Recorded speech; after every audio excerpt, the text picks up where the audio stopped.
August 30th, 2024. Friday of the 21st week in Ordinary Time. A reading from the first letter of St. Paul to the Corinthians. Brethren, Christ did not send me to baptize but to preach the gospel, and not with words of eloquent wisdom, lest the cross of Christ be emptied of its power. For the word of the cross is folly to those who are perishing, but to us who are being saved it is the power of God. For it is written, I will destroy the wisdom of the wise, and the discernment of the discerning I will thwart. Where is the one who is wise? Where is the scribe? Where is the debater of this age? Has not God made foolish the wisdom of the world?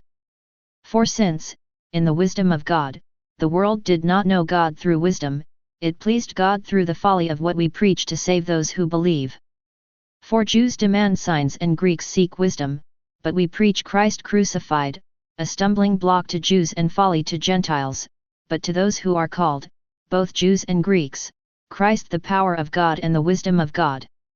For the foolishness of God is wiser than men, and the weakness of God is stronger than men. The word of the Lord. Responsorial Psalm Response. The Lord's merciful love fills the earth. Ring out your joy to the Lord, O you just. For praise is fitting for the upright. Give thanks to the Lord upon the harp. With the 10-stringed lute sing hymn songs. The Lord's merciful love fills the earth.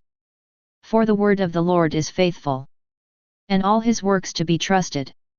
The Lord loves justice and right, and his merciful love fills the earth. The Lord's merciful love fills the earth. The Lord frustrates the designs of the nations. He defeats the plans of the peoples. The designs of the Lord stand forever, the plans of his heart from age to age. The Lord's merciful love fills the earth. Alleluia, Alleluia. Stay awake at all times, praying that you may have strength to stand before the Son of Man. Alleluia, Alleluia. A reading from the Holy Gospel according to St. Matthew. At that time, Jesus told his disciples this parable, Then the kingdom of heaven will be like 10 virgins who took their lamps and went to meet the bridegroom. 5 of them were foolish, and 5 were wise. For when the foolish took their lamps, they took no oil with them, but the wise took flasks of oil with their lamps. As the bridegroom was delayed, they all became drowsy and slept. But at midnight there was a cry, Here is the bridegroom. Come out to meet him.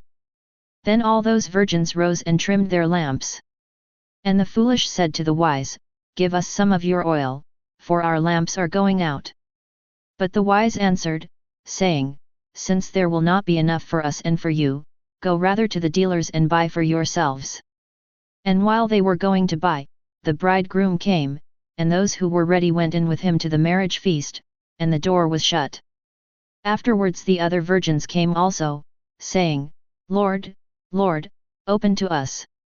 But he answered, Truly, I say to you, I do not know you. Watch therefore, for you know neither the day nor the hour. The Gospel of the Lord. Reflection. Friday, 21st week in Ordinary Time. The parable in today's Gospel reading speaks to us about the importance of being alert to the Lord's coming. It is a call to be ready to welcome the Lord when he comes, whether it is his coming at the end of our lives, or his daily coming. In the Gospels, Jesus once referred to himself as the bridegroom and John the Baptist spoke of himself as the friend of the bridegroom.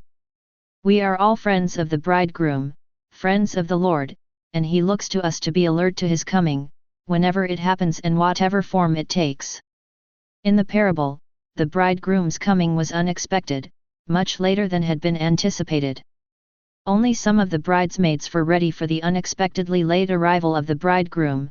They were prepared for the long haul, having brought sufficient oil with them. As a result, they were able to have their welcoming lamps burning brightly when the bridegroom finally arrived. In the darkness, they were ready to light the way to the banqueting room for himself and his bride. We each carry within us a light, a flame that burns brightly. It is the light, the flame, of our faith. It is a flame that can be kept alive by our prayerful openness to the Holy Spirit and that finds expression in the loving service of others. We are called to keep that flame of faith burning within us, for the long haul. Saint Paul certainly kept that flame of faith burning to the end. He could write to Timothy, "I have fought the good fight, I have finished the race, I have kept the faith." Just after children are baptized, the priest says to their parents and godparents, "These children have been enlightened by Christ. May they keep the flame of faith alive in their hearts. When the Lord comes, may they go out to meet him with all the saints in the heavenly kingdom." If we can keep the flame of faith burning for the long haul, we will be ready to welcome both the Lord's daily coming to us and his coming at the end of our lives. We will be ready when the call goes out, "The bridegroom is here."